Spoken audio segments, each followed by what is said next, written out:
The morning mist clung to the valley like a shroud, and Maya Chen stepped carefully through the alien landscape of Kepler 442b.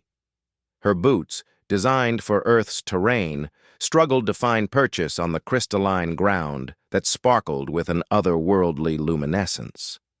3 months into humanity's first colonial expedition to this distant world, she had grown accustomed to the strange beauty that surrounded her, but today something felt different. Maya paused at the edge of what the colonists had dubbed Crystal Canyon, a massive gorge that split the planet's surface like a wound. The geological surveys had marked it as potentially dangerous, with unstable formations and frequent seismic activity.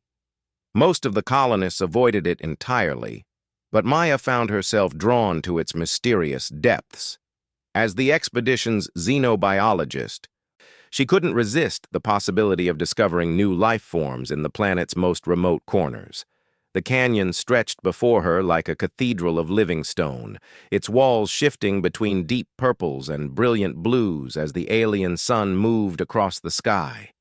Strange formations jutted from the rock face, resembling frozen waterfalls or massive organ pipes. Maya had seen nothing like it in all her years studying alien geology. She pulled out her scanner and began taking readings, noting the unusual electromagnetic signatures emanating from deep within the canyon. A sound echoed from the depths below, low and mournful like wind through a massive cavern. Maya froze, her hand instinctively moving to the communication device at her belt. The sound came again, and this time she could swear it carried a pattern, almost like language. Her heart raced as she realized this might be the first evidence of intelligent life on Kepler 442b. Against every protocol she had been taught, Maya began her descent into the canyon. The crystal formations provided adequate handholds, though they felt warm to the touch, as if heated by some internal energy source. As she climbed down, the sounds grew clearer, more distinct. What she had initially mistaken for wind was definitely vocalization, a complex series of harmonics that spoke of intelligence and, strangely, desperation. The descent took nearly an hour, and Maya found herself in a vast underground chamber lit by the natural phosphorescence of the crystal walls. The space was enormous, easily the size of a football stadium, with towering formations creating a maze of passages and alcoves. The air was thick with moisture, and she could hear the distant drip of water echoing through the cavern. Most remarkably, the temperature was pleasantly warm, a stark contrast to the frigid surface of the planet.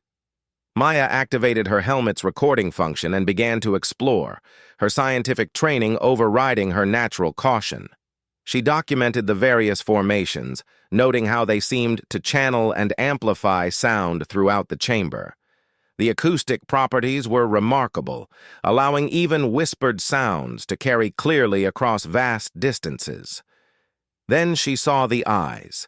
They emerged from the shadows like twin stars, massive and luminescent, filled with an intelligence that made Maya's breath catch in her throat. The creature that followed them was beyond anything in her xenobiological database. It moved with fluid grace despite its enormous size, easily 30 meters from snout to tail, with scales that shifted color like oil on water. 4 powerful legs carried its serpentine body, while delicate wing membranes currently folded against its sides hinted at the creature's ability to fly. But it was clearly no ordinary reptile. The head was distinctly draconic, with elegant horns and a crest that pulsed with bioluminescent patterns. Intelligence radiated from every line of its being, from the careful way it moved to avoid damaging the delicate crystal formations, to how it held itself with obvious dignity, despite its apparent distress. Maya stood transfixed as the dragon approached, moving slowly and deliberately.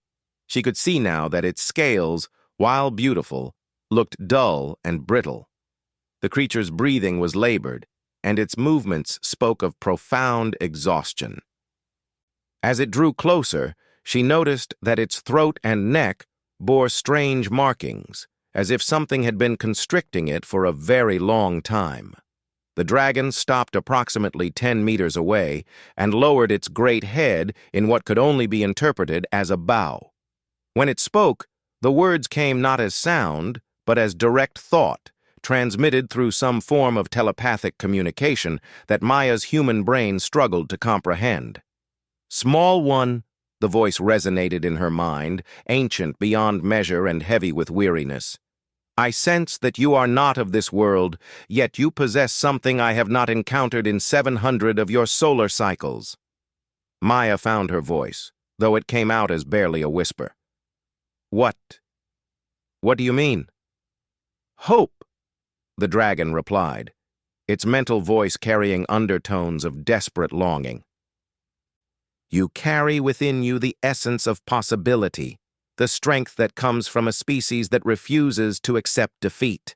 I have waited so long for one such as you to find this place." The creature shifted, and Maya could see massive scars along its flanks, old wounds that spoke of some terrible battle fought long ago. The dragon's eyes, each the size of dinner plates, fixed upon her with an intensity that was both terrifying and somehow gentle. "I am Zarathan," the dragon continued, "last guardian of the deep waters of Kepler 442b. For 7 centuries I have been bound to this place by a curse that grows stronger with each passing cycle. I cannot leave, cannot fly beyond these crystal walls, and most cruelly I cannot drink." Maya's scientific mind raced to process this information. "You've been trapped here for 700 years? But that's impossible. How have you survived without water?" Zarathan's great form settled onto the crystal floor, the movement causing small avalanches of luminescent dust to cascade from the ceiling. "The curse sustains my life while denying me relief. I exist in a state of eternal thirst, feeling every moment the desperate need for water while being unable to partake of even a single drop. The moisture in this cavern, the very water that drips around us, turns to vapor before it can touch my tongue." As if to demonstrate, the dragon opened its massive jaws and attempted to catch the falling droplets from a nearby formation. True to its words, the water seemed to evaporate mere inches from its mouth, turning to mist that dissipated harmlessly in the air. Maya felt a surge of sympathy for the magnificent creature. As a scientist, she was fascinated by the implications of what she was witnessing. As a human being, she was moved by the obvious suffering in Zarathan's ancient eyes. "Who did this to you?" she asked, stepping closer despite her rational mind's warnings about the potential danger. "The Crystalline Collective," Zarathan replied, and Maya could feel the dragon's mental shudder of fear and hatred. "They were the previous inhabitants of this world, beings of living crystal who ruled these lands for millennia. I was their protector once, guardian of their most sacred sites and keeper of their deepest secrets.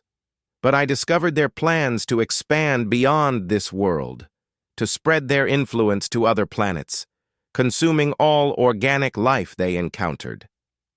The dragon's eyes flashed with remembered anger. "When I refused to aid in their conquest, when I stood against them to protect the countless worlds they would have destroyed, they used their collective power to bind me here. They said I would remain until one came who could offer freely what I most desired, and that such a being would never exist." Maya felt pieces of a larger puzzle beginning to fall into place. The Crystalline Collective. There's no trace of them now. What happened to them? "They consumed themselves," Zarathan replied with grim satisfaction. "Their hunger for expansion and power grew so great that they began to absorb each other, seeking to become the ultimate crystalline entity. In the end, only one remained, and it was so vast and complex that it collapsed under its own consciousness, fragmenting into the crystal formations you see throughout this world." The dragon raised its great head, looking directly into Maya's eyes. "But their curse lingers," as potent as the day it was cast. I remain bound, unable to leave, unable to drink, unable to die.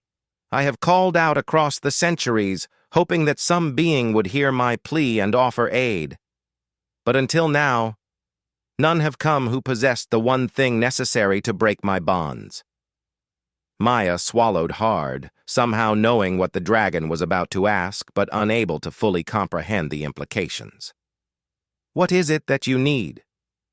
Water freely given by one who has never known the curse of eternal thirst, Zarathan replied, and now his mental voice carried a note of desperate hope. The crystalline collective believed that no being would ever willingly share their water with a creature they did not know, especially one as fearsome as myself. They thought selfishness and fear would protect their spell for all eternity. The dragon lowered its head again, this time in a gesture that was clearly pleading. You are human, are you not? I sense in you a species unlike any I have encountered in my long existence. There is something about your kind, a capacity for compassion that transcends logic, a willingness to help even when there is no benefit to yourselves. Maya felt the weight of the moment settling around her like a physical presence. Here was a creature of immense power and intelligence, reduced to begging for something as simple as a drink of water from a stranger. The scientist in her wanted to study the phenomenon, to understand the mechanics of the curse and document this incredible first contact. But the human in her, the part that had always been moved by suffering regardless of its source, knew there was only one response possible.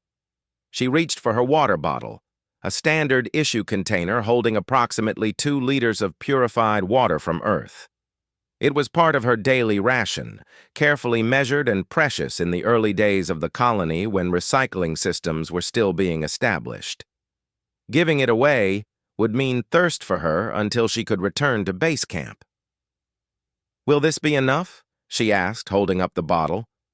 Zarathan's eyes widened, and for a moment the ancient creature seemed unable to speak. When his mental voice returned, it was thick with emotion. You would truly give your water to me, without knowing if it will work, without any guarantee that I can offer anything in return?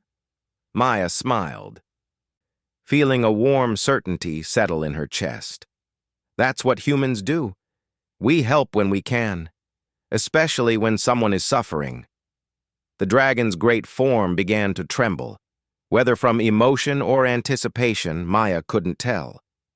If this succeeds, small one, if your gift breaks the bonds that have held me for 7 centuries, I will be forever in your debt.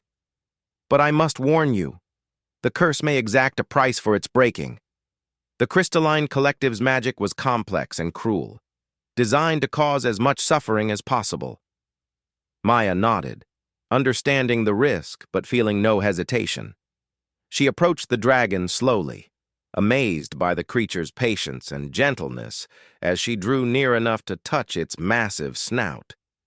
Up close, she could see the fine details of Zarathan's scales, each one a work of art that seemed to contain swirling galaxies of color. I'm ready, she said, unscrewing the cap of her water bottle. Zarathan opened his great jaws, revealing rows of crystalline teeth that sparkled like diamonds. His forked tongue, easily the size of Maya's entire body, emerged and waited motionlessly as she prepared to pour. Maya tilted the bottle, and the first drops of earth water fell toward the dragon's waiting mouth. The moment they made contact with Zarathan's tongue, the entire cavern erupted in blinding light. Maya was thrown backward by a tremendous force, her bottle flying from her hands as energy crackled through the air like lightning. The crystal formations around them began to resonate with a deep, harmonic tone that seemed to come from the very heart of the planet. Through the chaos, she could hear Zarathan roaring, but it was not a sound of pain. It was the cry of a creature finally, after 700 years of suffering, tasting water again. When the light faded and the sound died away, Maya found herself lying on the crystal floor, her head ringing and her vision blurry. She struggled to sit up, looking around for any sign of the dragon. Had the curse been broken? Had Zarathan been freed? Or had something gone terribly wrong? A shadow fell across her, and Maya looked up to see the dragon looming above her, but everything about the creature had changed. The dull, brittle scales now gleamed like polished metal, shifting through brilliant hues as light played across their surface. The marks on Zarathan's throat and neck had vanished, replaced by intricate patterns that pulsed with inner fire. Most remarkably, the dragon's eyes now blazed with renewed vitality, ancient wisdom combined with newfound hope. "It is done," Zarathan said, his mental voice now carrying harmonics that spoke of immense power barely contained. "The curse is broken. The bonds are severed. For the first time in 7 centuries, I am free."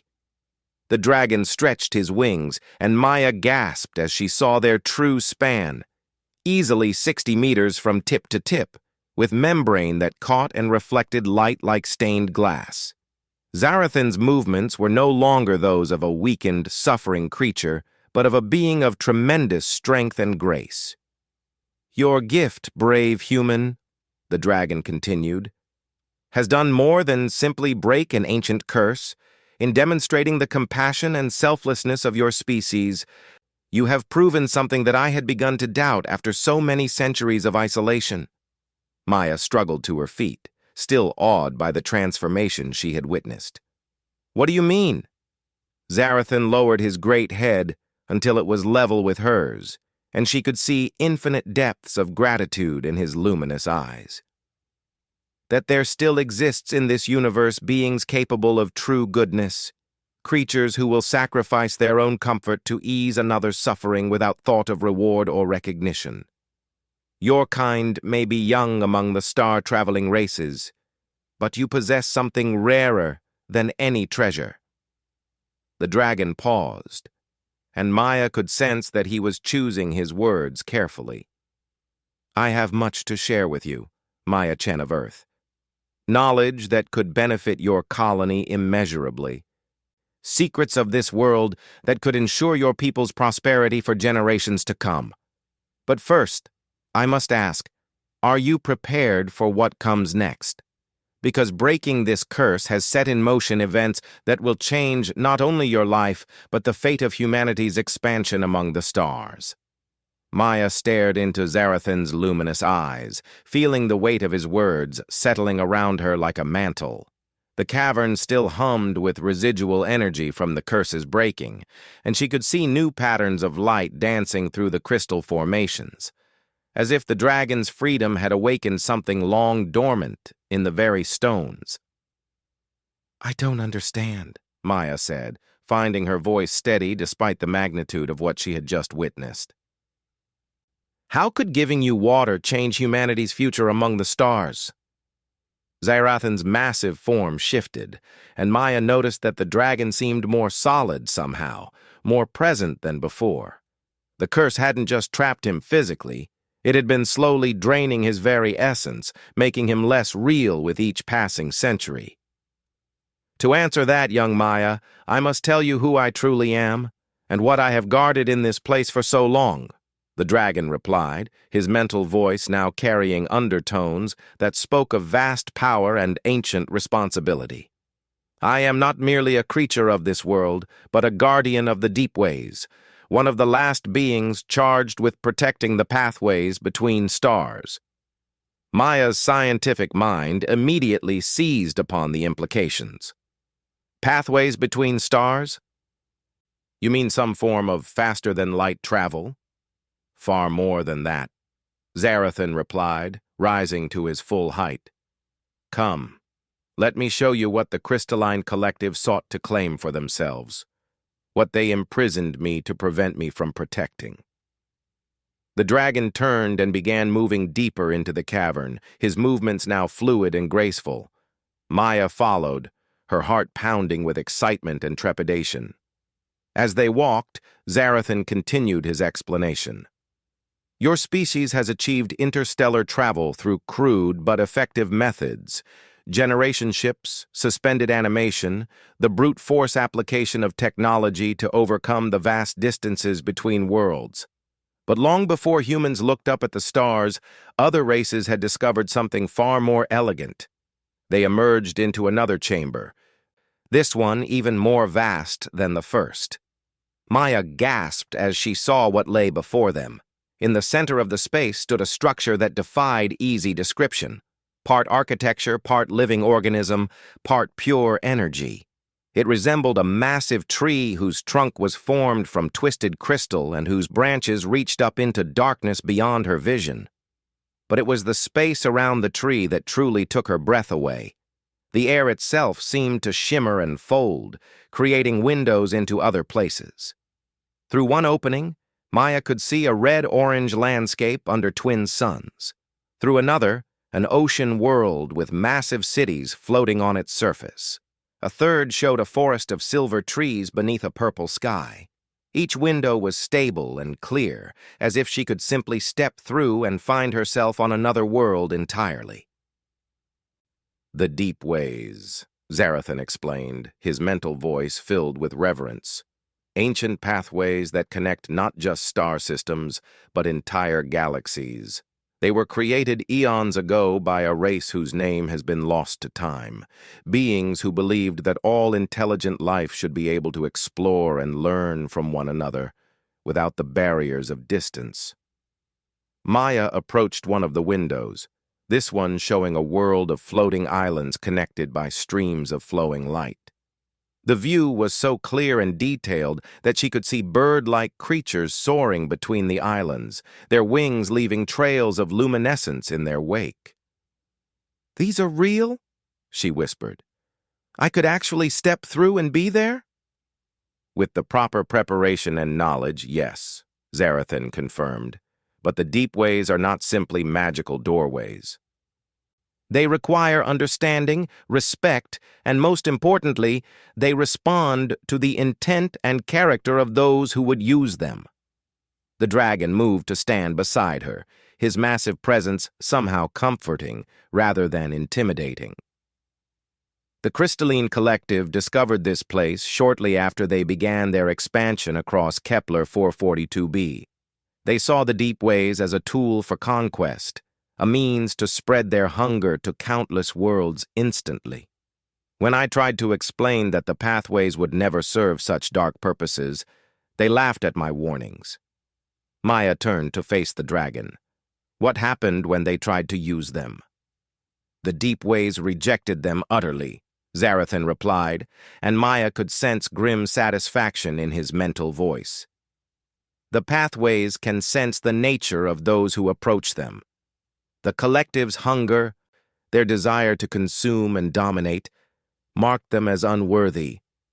When they tried to force passage, the ways defended themselves." As if responding to their conversation, the crystal tree at the center of the chamber pulsed with soft light, and Maya felt something brush against her consciousness, a presence vast and ancient and utterly benevolent. It was as if the tree itself was aware of her presence and was somehow evaluating her. "But you, Maya Chen," Zarathan continued, his great eyes fixed upon her, "you have already proven your worthiness. When you freely gave water to a stranger, when you chose compassion over caution, you demonstrated the qualities the deep ways were designed to serve." Maya felt a shiver run through her as the implications became clear. "You're saying that because I helped you, I can access these pathways?"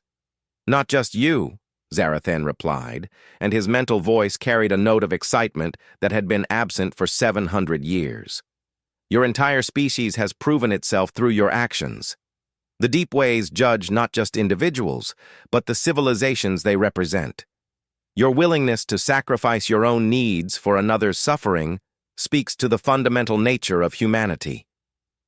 The dragon moved closer to the crystal tree, and as he did, more windows began opening in the air around them. Maya saw worlds of incredible beauty and diversity, floating cities in gas-giant atmospheres, crystalline spires reaching through the clouds of a storm world, vast forests where the trees themselves seemed to be made of living light. For 7 centuries, I have been cut off from my duties as guardian, Zarathan explained. I could not maintain the pathways, could not welcome new species to the galactic community, could not guide young civilizations in their first steps among the stars.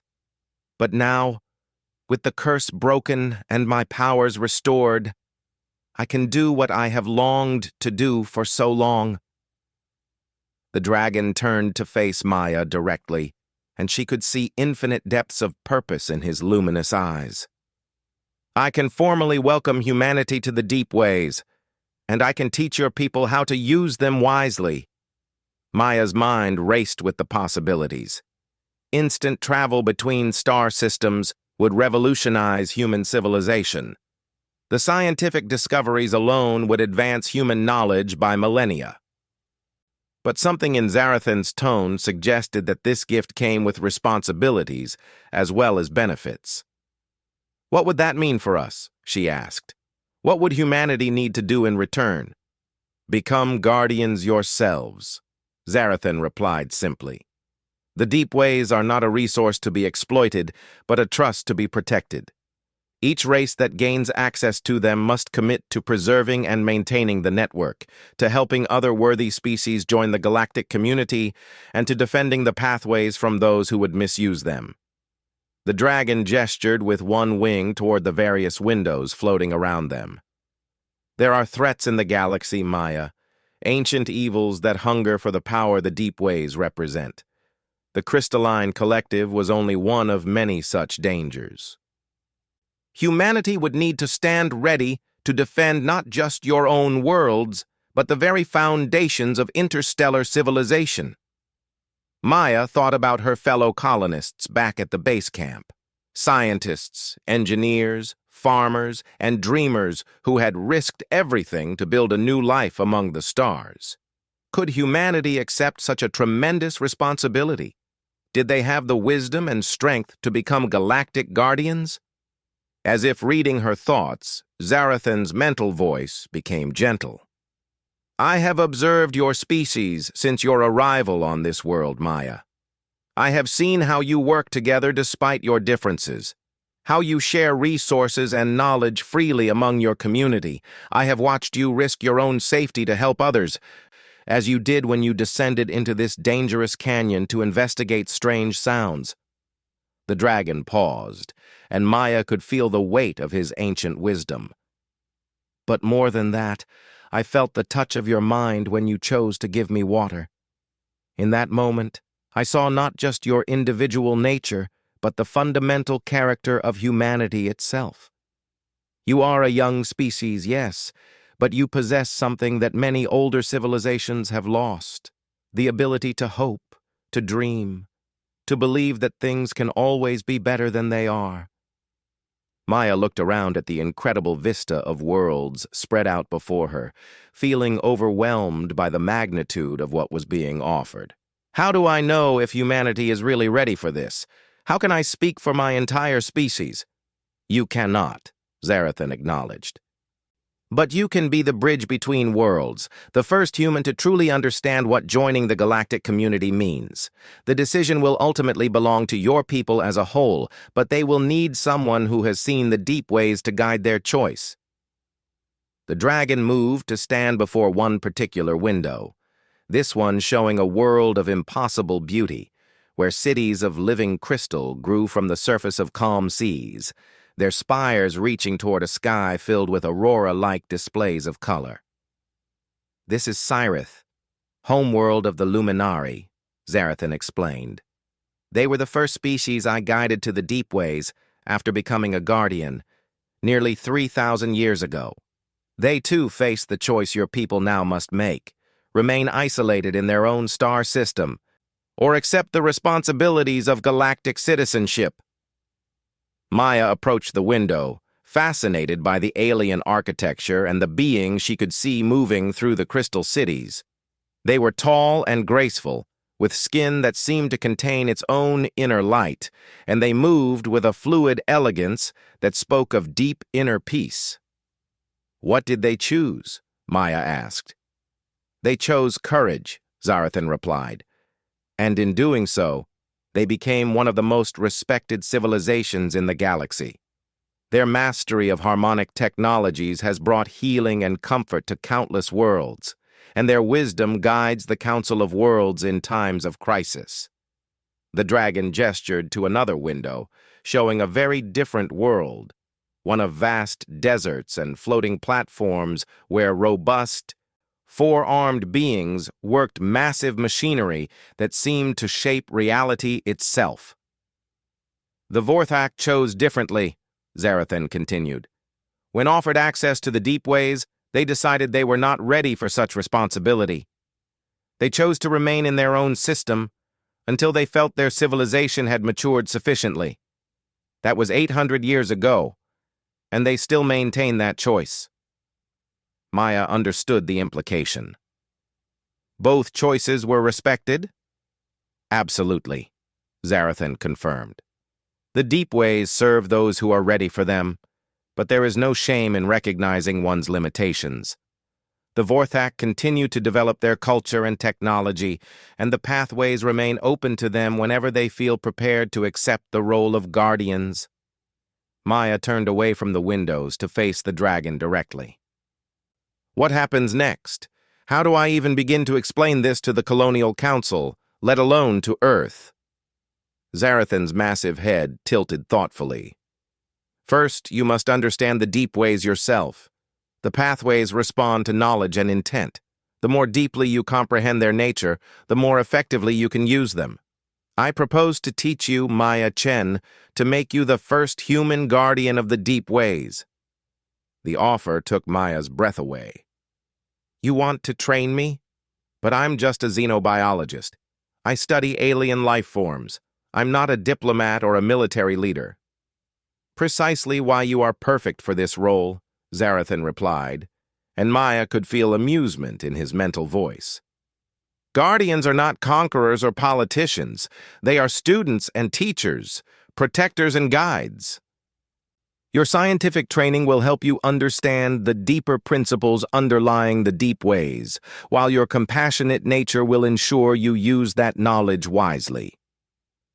The dragon moved toward the crystal tree, and as he approached, the entire structure began to resonate with harmonious tones. "The first lesson is this: the deep ways are not technology in the way your species understands it. They are living pathways, created through a fusion of advanced science and what you might call magic, though both terms are inadequate." Maya followed, her scientific curiosity overriding her lingering apprehension. As they drew closer to the crystal tree, she could see that its surface was covered with intricate patterns that seemed to flow and change like living script. The symbols were beautiful but completely alien, unlike any writing system she had ever encountered. "These markings," Zarathan explained, "are the deep script, a form of communication that transcends language barriers. They convey meaning directly to the consciousness, allowing beings of vastly different natures to understand one another. Learning to read and write in deep script is essential for any guardian." Maya reached out tentatively to touch one of the glowing symbols, and immediately felt a flood of sensations and concepts flow into her mind. The symbol she had touched conveyed the idea of connection between distant points, but in a way that encompassed not just physical distance, but emotional, intellectual, and spiritual separation as well. "Incredible," she whispered. "It's like the symbol contains an entire philosophical concept compressed into a single character." "Exactly," Zarathan confirmed, clearly pleased with her quick understanding. "Deep script was developed to facilitate communication between species so different that they might not even share basic concepts of reality. A silicon-based crystalline entity and a gaseous plasma being could use deep script to share complex scientific theories or poetry with equal ease." Maya spent the next several hours learning the basics of deep script, while Zarathan explained the fundamental principles of the deep ways. She discovered that the pathways were maintained by a network of guardian sites scattered throughout the galaxy, each protected by beings like Zarathan who had devoted themselves to preserving interstellar civilization. There are currently 47 active guardian sites, Zarathan explained, as Maya practiced writing simple concepts in deep script. Some are tended by individuals like myself, others by entire communities or artificial intelligences. Each guardian site can open pathways to any other site, allowing for instant travel across distances that would otherwise require thousands of years. Maya paused in her writing practice. How many species have access to the deep ways? Currently, 137 civilizations are full members of the galactic community, Zarathan replied. Another 63 have limited access while they develop the wisdom and stability necessary for full membership, and there are always new species being evaluated for worthiness. The numbers staggered Maya. Humanity had always wondered if they were alone in the universe, and now she was learning that they were potentially joining a community of hundreds of intelligent species. What about species that prove unworthy? She asked, remembering the fate of the crystalline collective. Zarathan's expression grew somber. There have been 43 species over the millennia that have attempted to access the deep ways with malicious intent. Most were simply rejected by the pathways and retreated to their own worlds. A few, like the collective, persisted in their attempts and ultimately destroyed themselves. Only 3 ever managed to force temporary access before being expelled by the combined efforts of the Guardian Network. The dragon gestured to several windows that showed barren, lifeless worlds. These are the homeworlds of civilizations that chose conquest over cooperation, destruction over creation. The deep ways do not judge lightly, but they will defend themselves and the innocent species they connect. Maya felt a chill as she contemplated the responsibility humanity was being offered. The power to travel instantly between stars came with the obligation to protect that power from those who would abuse it. I understand the stakes, she said finally, but I'm still just one person. How can I convince an entire species to accept such a tremendous responsibility? Zarathan's great eyes fixed upon her with an intensity that made her feel as if her very soul was being examined.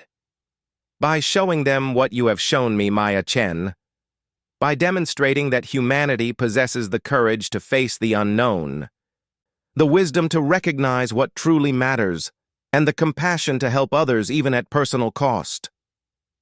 The dragon moved to stand before the largest window, one that showed a view of space itself, not the empty void Maya was accustomed to, but space alive with streams of energy connecting countless stars like a vast web of light.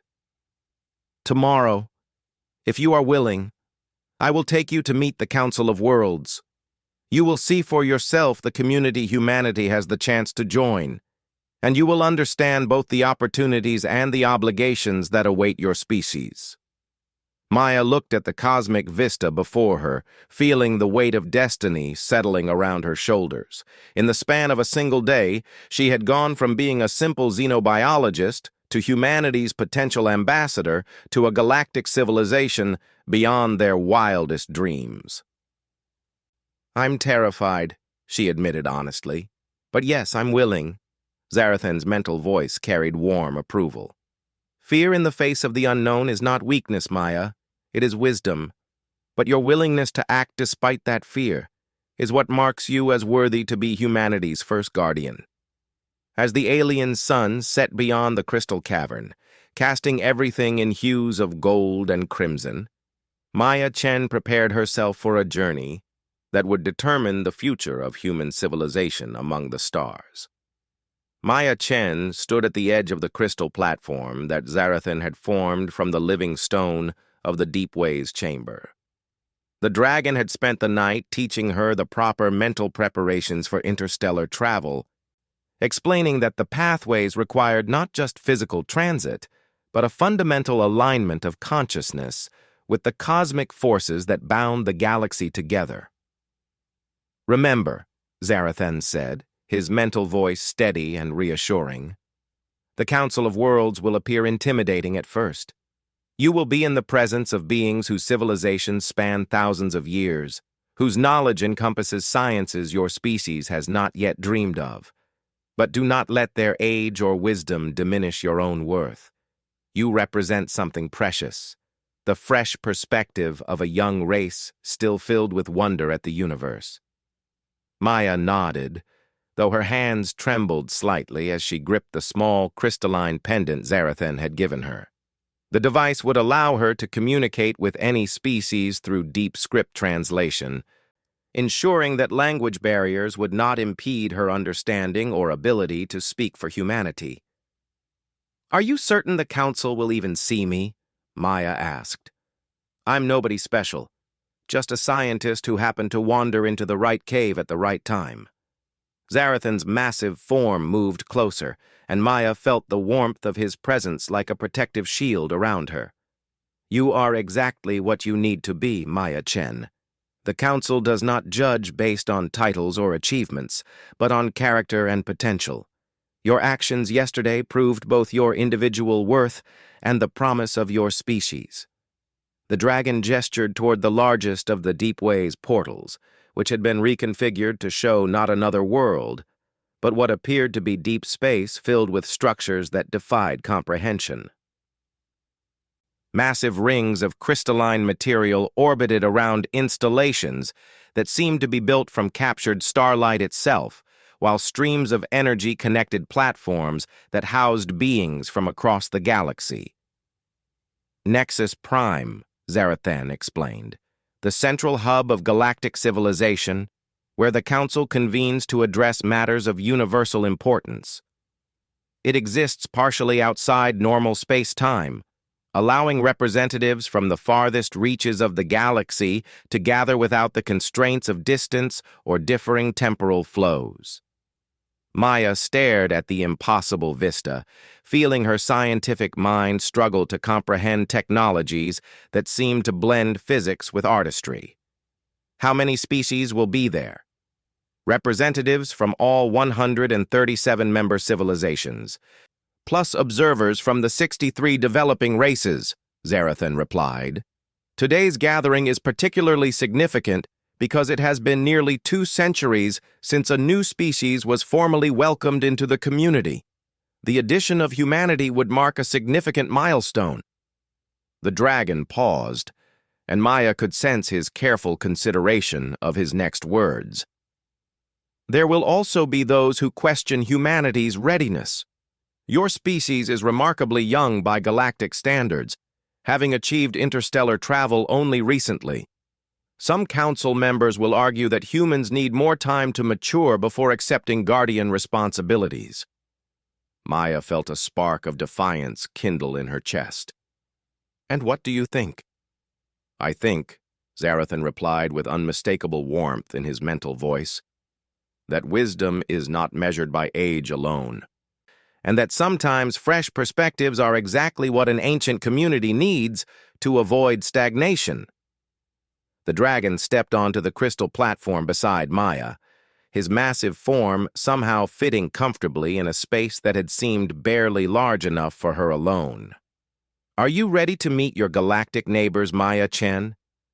Despite her fear, Maya felt a surge of excitement and determination. "I'm ready." Zarathan spread his wings, and the Deepways portal began to resonate with harmonics that Maya felt in her bones. The view of Nexus Prime grew larger and more detailed as the pathway aligned itself, and then, with a sensation like stepping through a waterfall of starlight, they were elsewhere. Maya's first impression of Nexus Prime was overwhelming sensory overload. The space around them was vast beyond imagination, filled with structures that seemed to exist in multiple dimensions simultaneously. Platforms of living crystal floated in precise formations around a central amphitheater that could have held the entire population of Earth, with room to spare. But it was the beings gathered there that truly took her breath away. Maya saw representatives of species that challenged every assumption she had ever made about the nature of life. Towering crystalline entities that sparkled with inner fire stood alongside beings of pure energy contained within geometric frameworks. Graceful, ethereal creatures that seemed to be made of solidified music conversed with massive crab-like entities whose shells were covered in intricate technological augmentations.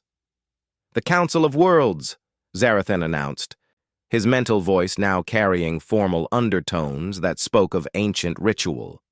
"Guardians of the deep ways, protectors of galactic civilization, and shepherds of countless worlds." As they approached the central amphitheater, conversations gradually ceased and attention focused on their arrival. Maya felt hundreds of alien minds turning toward her, studying her with curiosity, suspicion, hope, and calculation. The weight of their collective gaze was almost overwhelming, but she forced herself to stand straight and meet their scrutiny with dignity. A being of crystalline beauty, easily 4 meters tall and radiating soft luminescence, approached them. Maya recognized the species from Zarathan's earlier descriptions. This was one of the Luminari, the first race the dragon had guided to the deep ways millennia ago. "Guardian Zarathan," the Luminari spoke, and Maya was amazed to hear the words in perfect English, despite knowing that the being was actually communicating in deep script through her translation pendant. "We rejoice in your freedom from the curse that has bound you for so long. The galaxy has missed your wisdom and guidance." "Counselor Lethera," Zarathan replied with obvious fondness. "It is good to be among friends again. Allow me to present Maya Chen, representative of the human race and the being whose selfless compassion broke the bonds that held me." Counselor Lethera turned her attention to Maya, and the human woman felt the weight of ancient wisdom examining her. "So you are the one who proved that humanity possesses the compassion necessary for guardian status. Tell me, Maya Chen of Earth, what drove you to aid a creature you had never seen before, in a situation where you could gain nothing from the exchange?" Maya felt the attention of the entire council focus upon her, and she realized that her answer would shape humanity's future among the stars. She thought of her fellow colonists, of the children who would grow up on Kepler 442b, of all the humans yet to be born who might inherit the legacy of her words today. "It wasn't a calculation," Maya said, her voice carrying clearly in the crystalline acoustics of the amphitheater. "I saw a being in pain and I had the means to help. That's not unique to me. It's how humans are raised to think. We're taught from childhood that suffering matters regardless of who experiences it, that helping others is one of the most important things we can do with our lives." A new voice joined the conversation, this one belonging to a being that appeared to be made of living metal, with surfaces that reflected not light, but concepts and emotions. "Pretty words," the entity said, and Maya could hear skepticism in the translated speech. "But your species has a documented history of warfare, exploitation, and environmental destruction. How do we know that your individual compassion represents your civilization's true nature?" Maya felt a flash of anger at the accusation, but she forced herself to consider the question seriously. The being was right. Humanity's history was filled with conflicts and mistakes. How could she argue that her species was ready for the responsibilities of galactic citizenship? "Because we learn," Maya replied finally. "Yes, humans have made mistakes. We've fought wars, damaged our environment, and treated each other badly at times. But we also study those mistakes, try to understand why they happened, and work to do better. The fact that you know about our history means we've been honest about our failures rather than trying to hide them." She paused, gathering her thoughts as she looked around at the assembled representatives. Every species here must have gone through similar growing phases. The difference is that humans don't pretend to be perfect. We admit our flaws and actively try to overcome them. That's why we left Earth, why we're trying to build better societies on new worlds. A third voice entered the conversation, this one belonging to a gaseous being contained within a framework of energy fields. The young human speaks of growth and learning, but how can we trust a species that has not yet learned to live in harmony with its own homeworld? Maya felt the challenge in the question, but also sensed genuine curiosity rather than hostility. Earth is still our home, she said, and we're working every day to repair the damage we've done. But that's exactly why the colonial program was created, to give humanity new places to build better civilizations while we heal our homeworld. She gestured toward the impossible structures surrounding them. You've all built this incredible galactic community. You've learned to work together despite vast differences in biology, culture, and technology. But I'm betting you didn't start out perfect either. I'm betting you made mistakes, had conflicts, and had to learn through trial and error how to cooperate. Murmurs of agreement rippled through the assembled council, and Maya felt the atmosphere shift subtly in her favor. Councillor Lethera raised a hand for silence. The human raises valid points, but guardian status requires more than good intentions and a willingness to learn. It demands the ability to make difficult choices, to place the welfare of countless worlds above the interests of one's own species. How do we know humanity possesses such wisdom? Maya felt the weight of the question settling around her. This was the crucial moment. How could she prove that humanity deserved to join this ancient community? You don't, Maya said simply. You can't know for certain what any species will do when faced with impossible choices. But I can tell you what I've observed about humans in just the few months I've been on Kepler 442b. She thought of her fellow colonists, their daily struggles and triumphs. When our water recycling system failed last month, the colonists with the largest personal reserves were the first to share with families who had children. When Dr. Martinez discovered that his experimental crops were more successful than expected, he immediately shared his techniques with every other agricultural team rather than keeping the advantage for himself. Maya's voice grew stronger as she continued. When we detected what we thought might be indigenous life forms in the southern continent, we immediately halted all expansion in that direction until we could study them properly, even though it meant delaying our mining operations by months. She looked directly at each council member who had questioned humanity's readiness. We're not perfect, but we consistently choose cooperation over competition, protection over exploitation, and the long-term welfare of all over short-term advantages for ourselves. Isn't that exactly the kind of thinking you need in Galactic Guardians? The amphitheater fell silent as the council members contemplated her words. Maya could feel the tension in the air as beings who had guided galactic civilization for millennia weighed the fate of an entire species. Finally, Councillor Lethara spoke. Guardian Zarathan, you have observed this species more closely than any of us. What is your assessment of humanity's readiness for guardian status?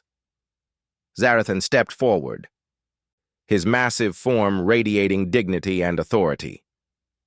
Honored counselors, in 7 centuries of existence, I have encountered many species at the threshold of galactic citizenship. Some possessed great wisdom but lacked the courage to act. Others had incredible power but no compassion to guide its use.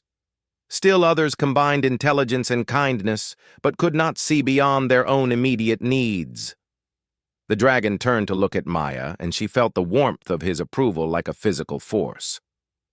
Humanity possesses all the qualities we seek in guardians, but more importantly, they possess something that has become rare among the ancient races of the galaxy, the ability to hope for a better future and the determination to make that hope reality.